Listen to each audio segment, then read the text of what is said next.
Kami pong mga may tungkulin at mga kapatid ay taos-pusong bumabati sa ating pinakamamahal na tagapamahalang pangkalahatan, ang kapatid na Eduardo V. Manalo ng Happy 110th anniversary po! Purihin ang Panginoong Diyos!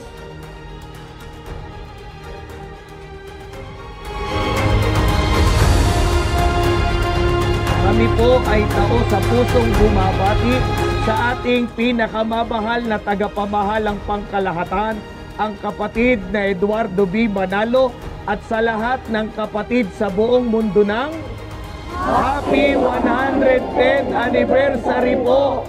Purihin ang Panginoong Diyos!